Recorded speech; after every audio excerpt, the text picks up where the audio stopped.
conversation is about online marketing. Uh, so let's start with branding. And most of this, I think there was a little bit covered in this in the last series, but this is just kind of hitting on the basics. The first topic today being branding. The reason that that's important is this is the foundation to everything that you do. So I always use the analogy, if you bought a new house and or wanted to have a party at your house, you would want to make sure that like you had some artwork up and you cleaned up and it looked really good. And you would do all of that before you started inviting people to your house. So the inviting people to your house is the marketing. The branding is cleaning up your house before you market it and invite people over. So the branding is really important because everything needs to look really cleaned up and look really great. So that's your fonts, your logos, your colors, sort of all of that. So the brand checklist, to sort of ask yourself some questions of how you're doing with your branding, is strategic planning. So have you really thought through about what your offerings are, who your target audience is, and really just who you are in general? If it's been a while since you've thought about that, just keep in mind that your brand will evolve as your business evolves. So you may say, yeah, I did that 3 years ago. That's great. And I'm sure it's still in great shape, but does it match where your business is today? I have a mentor that would often say to me, your brand and your business is like an iPhone. Every time there's an improvement to it, you go through a different version. So sometimes it's helpful to ask yourself what version you're in and what version you need to go to and when the next version needs to be released. People get so frustrated, especially with the fourth item on the checklist about website. Well, I just did my website 2 years ago. Why do I have to do it again? And typically it's not about the technology. It's maybe not the way that it looks. It's not some clunky old website. It's just that, especially during COVID, a lot of people had to shift and pivot, and their website no longer matches who they are, what they're trying to accomplish, what they offer, and where they're headed. I mean, there were a lot of clients we worked with through COVID that had to really completely redo their strategic planning of who they are and what they were going to offer, because some of them were like event planners and they couldn't offer what they traditionally did. So their entire business had to change. So it's okay. It's a good thing. I always tell people that's a positive, because if you're not making changes to your brand, if you're not making changes to your strategic plan or your website, maybe it means that your business really isn't evolving. And I think we all would say that we want our businesses to evolve. So again, this checklist and this conversation is for the purpose of talking about the foundation of who you are and is it really buttoned up before you go out and start spending money, time, and energy on marketing. So I'll go through some of these pieces and just give you some thoughts on them, and then I'll stop and we can open it up for questions, experiences, or maybe sort of how some of the things that I'm talking about right now are resonating with you. The logo is important. I just had a conversation with an organization last night, and they it's interesting because there's a lot of people right now, especially associations, who they haven't been putting on these extravagant events, and so they haven't been spending the money that they were, and so now they've got a little bit more money and they're saying, okay, well, I've got the time, there's sort of still that pause going on, I think I'm going to utilize that money and dig deep into my strategic plan and make a shift and then make that public. So as we come out of COVID, I'm prepared to sort of have this new shiny object of my business. And so we were pitching this work for really to do just that with this association.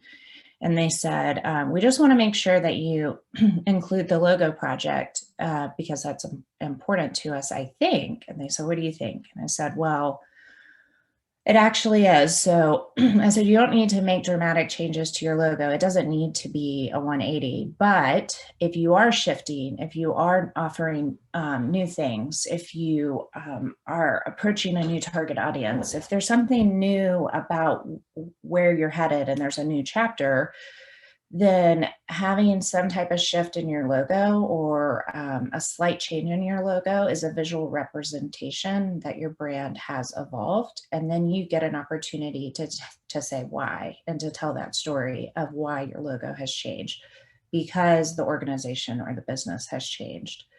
Again, doesn't have to be a 180, but it could better represent who you are or have an element added to it that's more reflective. Brand style guide, I'm pretty sure everybody knows what that is, but that's just articulating your colors and fonts. I know Samuel does a lot of promotional items, so he would probably be very much nodding his head to the importance of a brand style guide. But it is important to know what your colors are, what your fonts are, and to use those consistently. It's just going to make you look more professional. It's pretty common that almost every small business we talk to says it's red. And it's like, okay, there's 5 million reds. So it's good to know the red. So website, I already went through website a little bit, but really what you can think about with website is your copy, your images, the domain or domains that you want to use, the platform that you're utilizing, and then e-commerce capabilities to be able to sell online, especially in a time where a lot of businesses, brick and mortar, have said, I will still sell brick and mortar, but I'm going to add an e-commerce element so that I'm in both buckets moving forward, especially learning my lesson from COVID. So I know a lot of people have shifted there. But all of those elements are something to think about as you continue to think about your future and where your business is headed and decisions that you need to make and changes you need to make about your brand and your website and your logo for the future and not necessarily for right now. So I know that there was discussion in the last presentation about website and e-commerce. So I didn't want to get too far into that and how that was overlapping, but I will stop talking for a minute and open it up to comments or stories, situations that maybe, that you can resonate with in your business and how you've gone through this would be really awesome.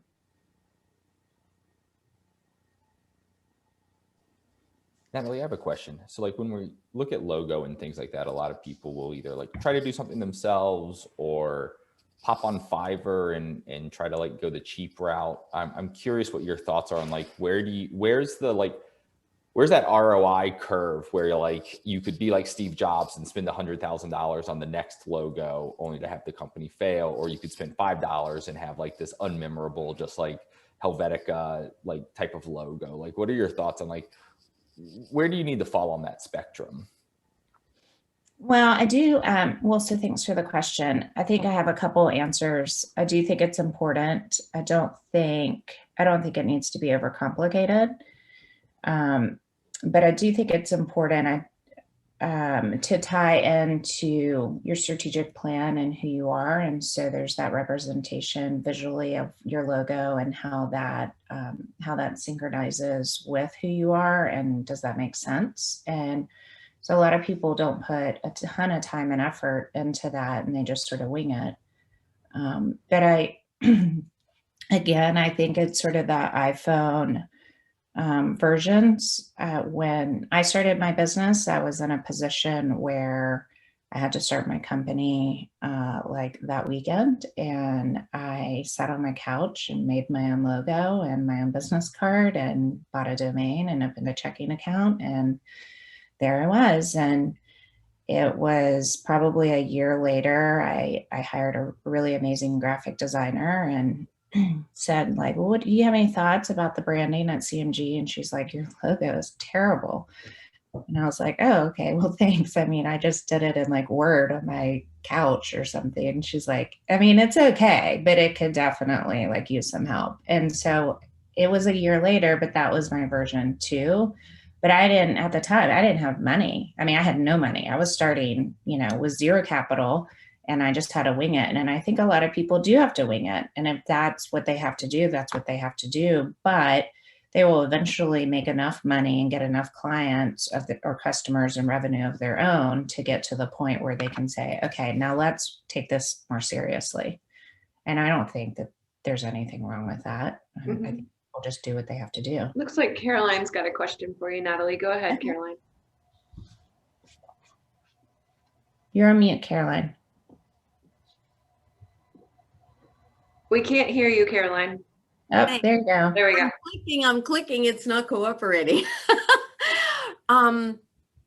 First, I've had the pleasure of working with Natalie and her staff before, and she's no pressure, low key. She calms you down from your that in itself was worth it. And she fits into your budget. She fit into our budget very nicely, and we certainly got a lot more from her in value for the dollars and cents that we invested, and she invested a lot more in us. So I want to say that for anybody that's interested in working with her, it's been a pleasure working with her. And she worked on refresh and some of the problems. But my question is, now that I've gone through and done some of these things, how do you do the marketing outreach? For example, you know that we do jewelry and bridal, but I don't know what the right way is to approach the client. Like in my day, we did a lookbook and it was a physical album and you put pages in it. And now do you do a thumb drive and digital and send that out in a marketing package? I mean, it's the medium that I'm asking about, the best practice to, we network now, and I'm networking on this way. And then when you want to follow through, how do you reach out, and what's the medium that's best to do that?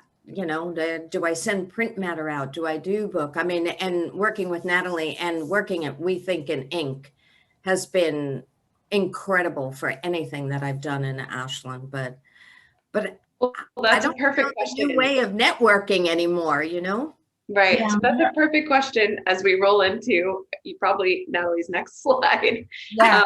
Because we're going to talk about sort of each of these platforms and how they can help you with that. But do you want to specifically answer Natalie, do you want to specifically answer that question, or do you want to hold it till the end? Yeah, it is the next section. So there's only 3 sections in here. It's branding, marketing, and analytics. And so we'll talk about that with the marketing, but to tie it into the branding. Stay tuned, Caroline. We're coming back to you. Okay. Yeah, to tie it into the branding, this is important because, again, when you start marketing and you invite people to your house, what do they think? And the website and the e-commerce and all of that is important because marketing is also leading a carrot.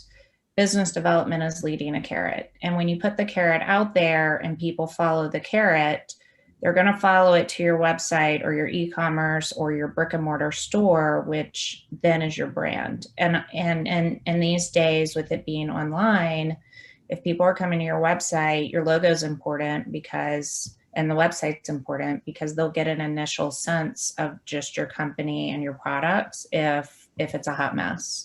They're going to judge. Just like if somebody came to your house, they're going to judge you. Like, this place is a disaster. Like, they're going to think all sorts of things of you.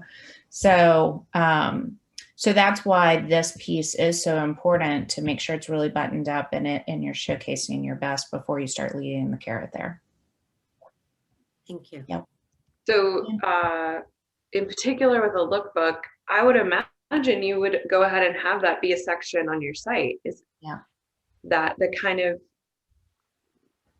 that the thought you would go with as far as a portfolio? It's like when you meet somebody, let's say I go to a MAP meeting and now I'm networking and I meet somebody and it's, I can send them, or they've seen my website. Or if I want to approach a gallery and say, want them to consider carrying our work either on consignment or purchasing wholesale, how and what is the medium? It's beyond, it goes the next step beyond this, you know, the brand checklist. You've done all those things. They've seen your website, or maybe you've sent them to it. How do you follow up? How do you do that personal touch that we used to do after you met somebody, you know? Well, it is an important point. I think the more that you can utilize so a website is typically informational. It'll give people an idea of who you are and what you have to offer. But then phase 2 of that could be start utilizing your website in a bigger capacity where you can send people to your website to look at your products or to look at your lookbook. So you're at a MAP meeting, for instance, and instead of feeling obligated to manually follow up with them, maybe with a physical lookbook or an email, you can say, oh yeah, you do love this necklace. Oh, you should see the other things that I have. Like, just go to my website. Here's my card. Go to my website, take a peek at the lookbook. And then all of a sudden you're leading the carrot without you having to physically lead them, because you're just pointing them to the website. So it's a good point, I think, of conversation. I mean, this is unrelated. This is more in regards to recruiting and a human resources aspect. But in the days of networking, I think a lot of you know that you would find me at 2 or 3 networking events probably a day. And I still don't know how I did that with working on Zoom all day these days. But every time I would go to a networking event, somebody would say, hey, I have a daughter that's at JMU and she'd really like to come intern with you, or like, hey, do you have any openings or job openings or whatever? And I would always have to, so follow up with me, send me their resume. And then I realized I can't, the volume is just too much in managing all of this. So I came up with a form. I made a careers page. And now every time I meet somebody, I'm like, that's great. Just have your son or daughter go to our careers page, fill out the form, they can submit their resume, and it's in our database. So it's now automated, something that was very time consuming for my business.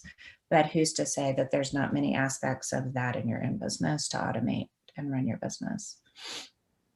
Yes, Sam. Can I say something? Yeah. So, and I'm not sure, I don't know that much about Caroline's business or anything, but one of the things that I would do, and this kind of works for anybody, is who are your referral sources? Okay. So, like Natalie would be a referral source for me. Once I've just started, I've known Natalie for quite some time, but not as close as we are today. Or even we're both in MAP together and we'll soon be working together there. But, you know, like somebody would come to her and say, hey, you know, I need a website, and that's what we do. But they may not be in Natalie's budget to work with Natalie, so she would refer them to me. So she's a great referral source to send people to me that may not be able to afford her services or not have the manpower to do that, or they might be the perfect client for me and not for her. So it's good to make relationships with your competitors, because they will refer business to you that they can't handle or might not be in the client's budget. So that's like a direct income flow there. You might want to partner with another organization that can, you know, be similar, that you can work off of each other. So that's same thing as far as kind of a referral source. And then just be in places where your competitors are.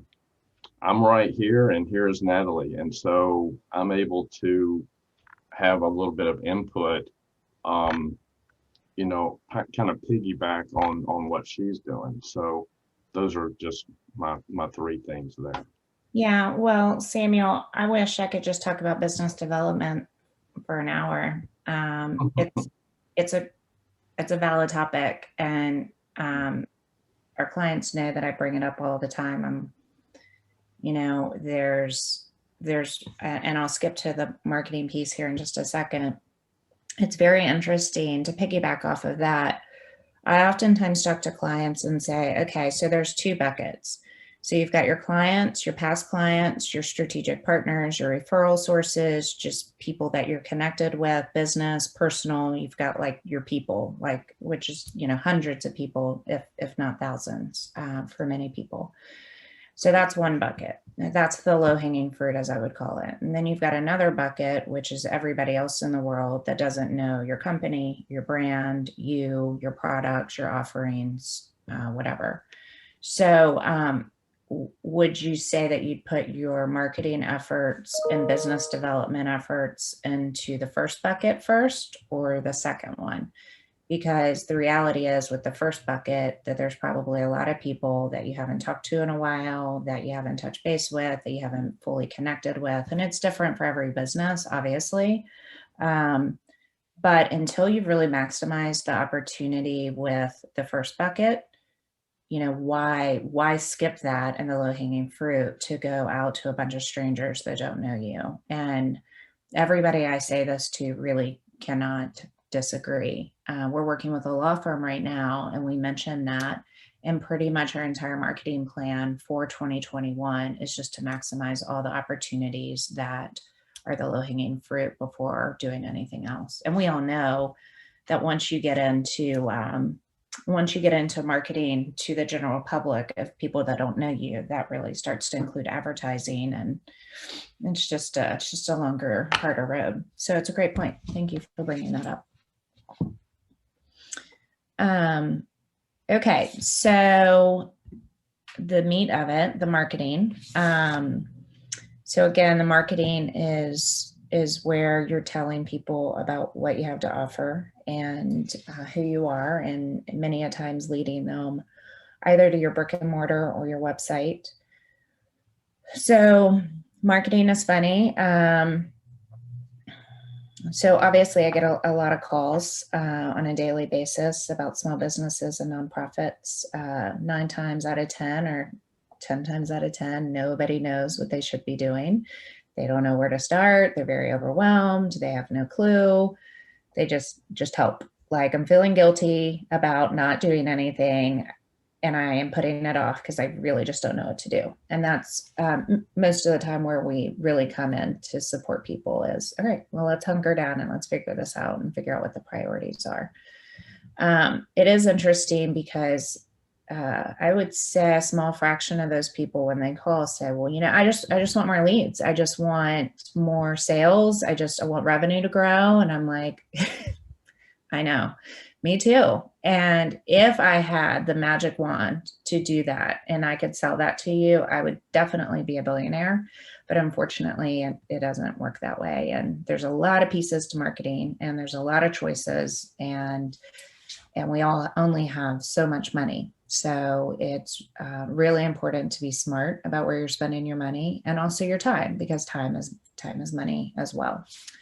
So that being said, here's sort of a basic checklist. Obviously, there could be 100 different things on here. There could be sub bullets to these bullets. So there could be a lot, but these are the ones that I identified as probably the key areas of marketing.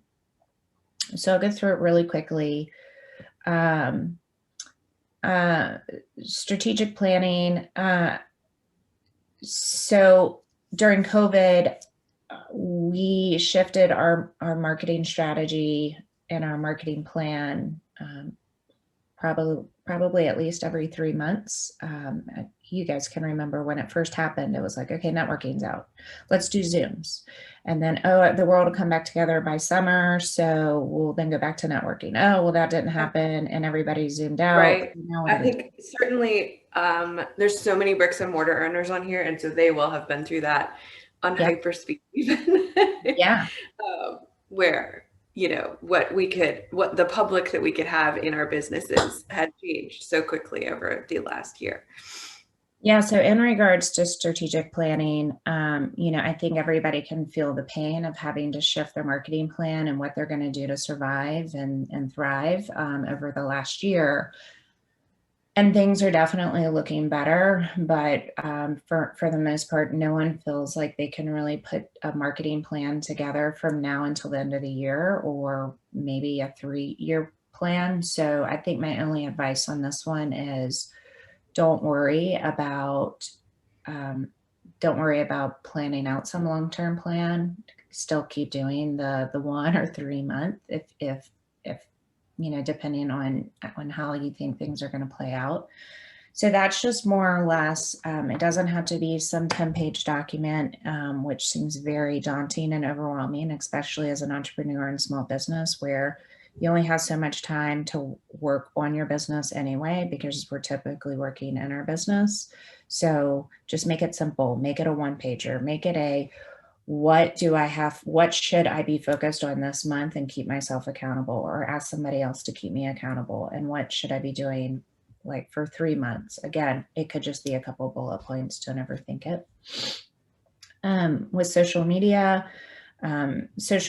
is being consistent and staying out there. The next slide is going to hit a little bit more on this, but it's really about authenticity, but also having a plan about what kind of content you are putting out there. I think we all know and all agree, and we've been hearing this for years, just putting stuff out there just for the sake of putting stuff out there is fine, but it's only going to get you so far.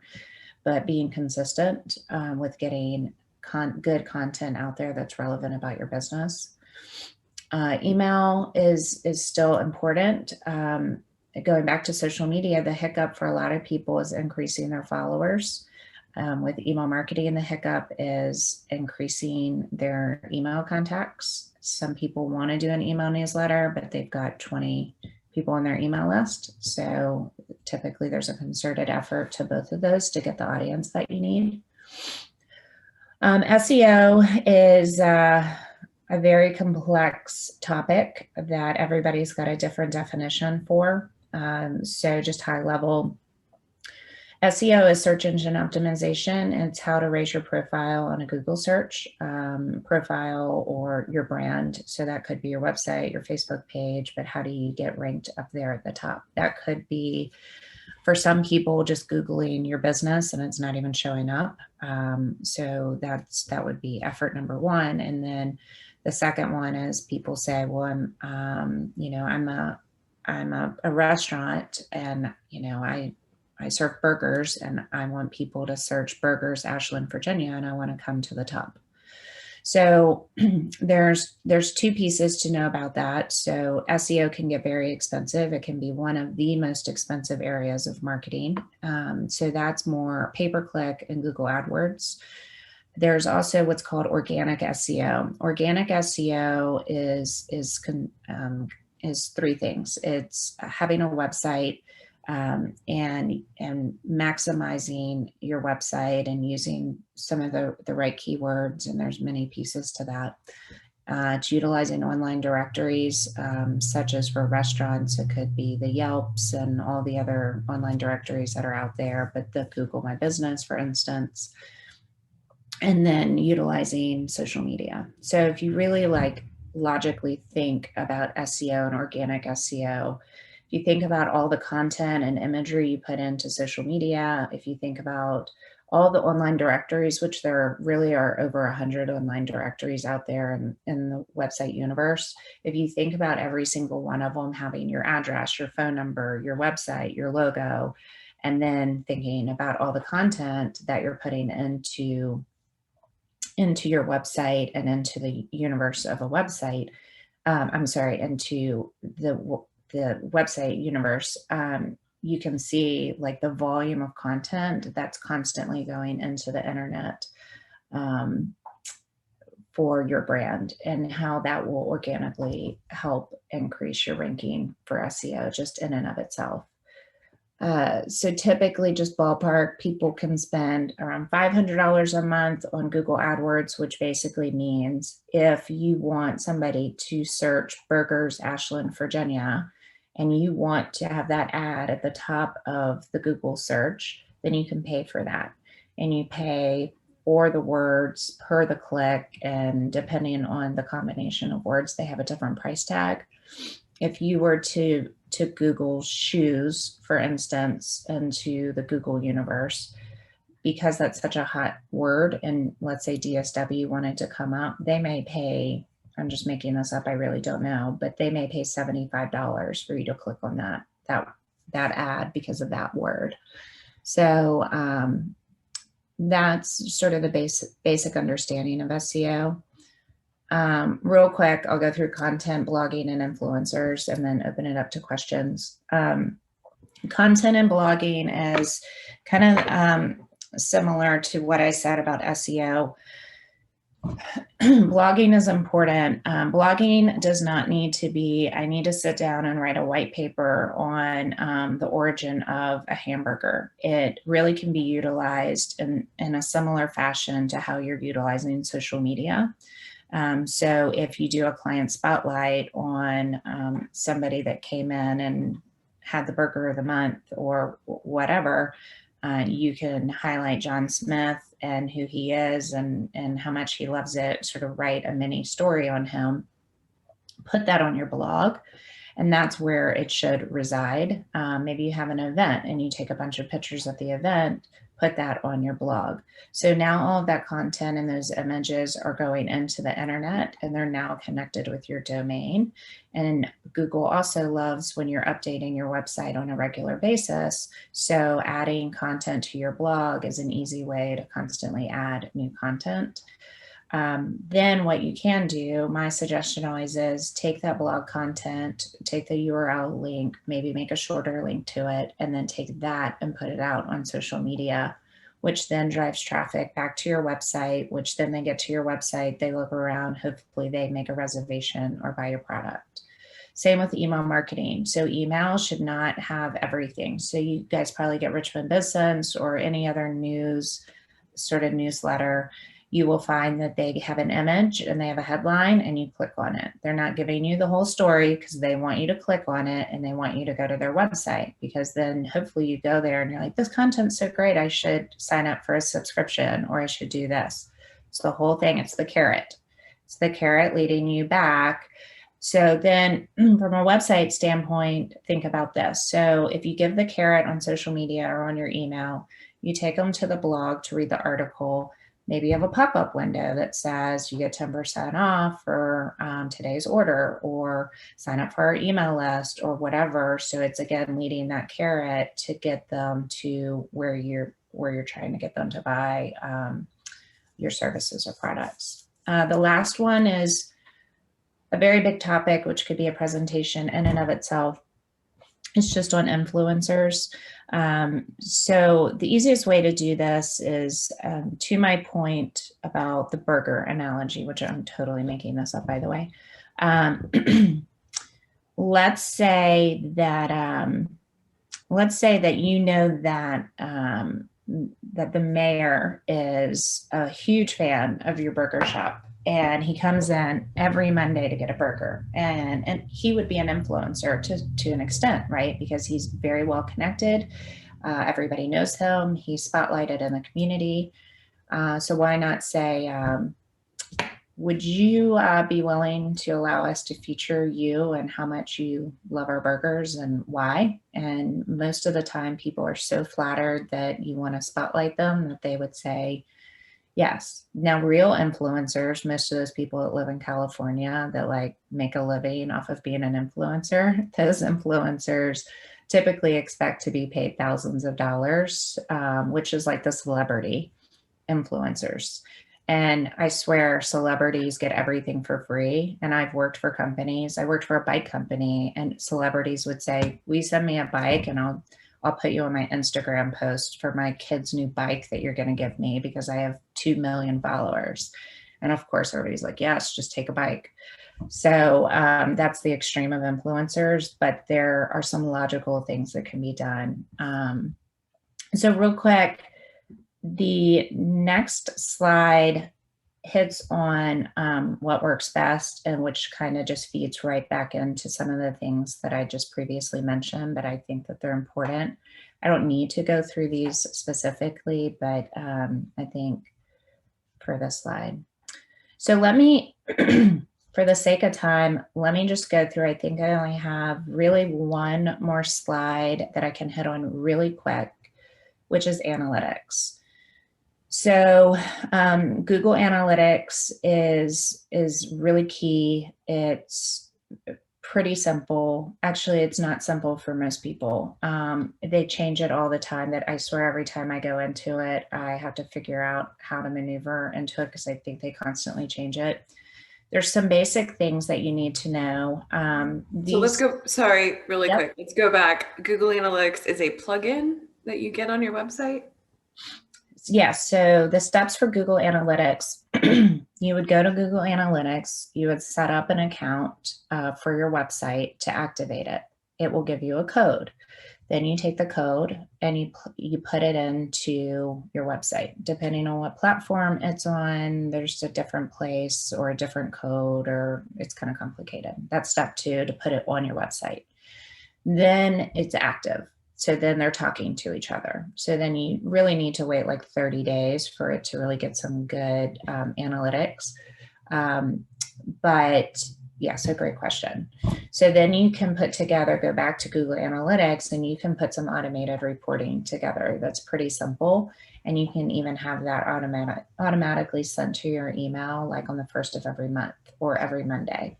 And that report is going to tell me, and I'm actually genuinely asking at this point, because I'm just trying to learn this myself. That report's going to tell me what people searched that led them to my site. Is that right? Go ahead, Samuel. Yeah, it's going to tell you who, what, where, when, how, and anything and everything you could possibly imagine that it's going to do. Google has really, like Natalie was saying, it's always changing. They're always adding stuff. So yeah, it's very informational, and you could, sit down with your coffee on your Sunday morning or whatever and just mull through all this and gather as much information as you like about how people come to your site and everything about it. Yeah, so let me switch screens real quick, just since this seems to be a topic of interest. All right, give me just a second. Let me share a different screen. I just randomly was able to find a report.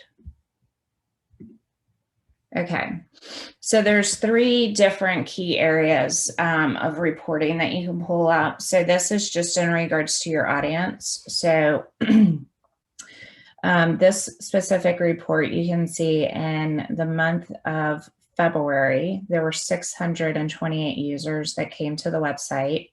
The pie graph, you can see of those 83.5% were new visitors, which is great, right? Because it's saying that like, wow, okay, all these people from an IP address are new people coming to your site. That's more ideal, obviously, than people just coming back over and over again.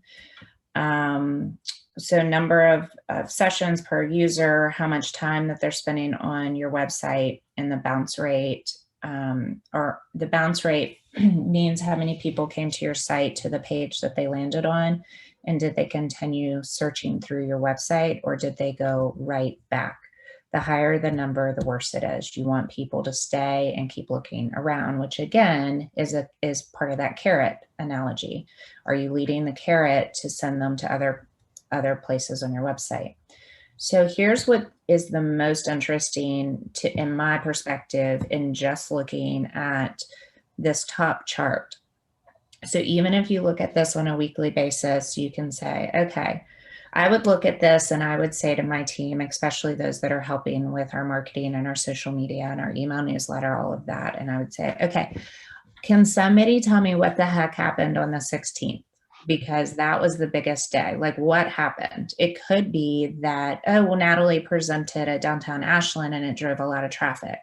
It could be that we sent an email out that day that drove a lot of traffic to our website. But whatever it is that we did on the 16th, we obviously need to analyze that, and we need to do more of that because more traffic went to our site on the 16th than ever before.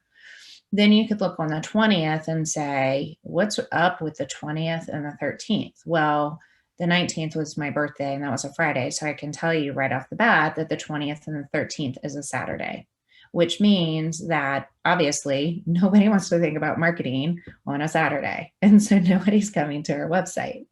But it was interesting because a while back I said, I'm interested to know if we start posting on social media on Saturdays and Sundays? Would it drive more traffic during the weekends when people aren't hustling and bustling with their business? And is that helpful? It's worth a test. So hopefully that's helpful. But if this is the meat and the potatoes, right? I worked at a law firm for 6 years, and they rewired my brain to everything needs the data. Everything, you need to prove things, right? This is the data. At the end of the day, you can feel good about it. You can also manually track, where'd you find out about us? Where'd you come from? How'd you hear about us? People may see you on social media, but it's also about like, when did they convert? And they may not convert until maybe they got your email. Maybe they came to this event and heard Caroline speak, and they're like, well, what does Caroline do? Let me go check out our website. It's all these pieces. So it's just one way to kind of really see what's working and not working. So I think that's about it. I can share my screen back, possibly. Yeah. And I think the next slide was just a checklist of everything that we talked about today, and that's it.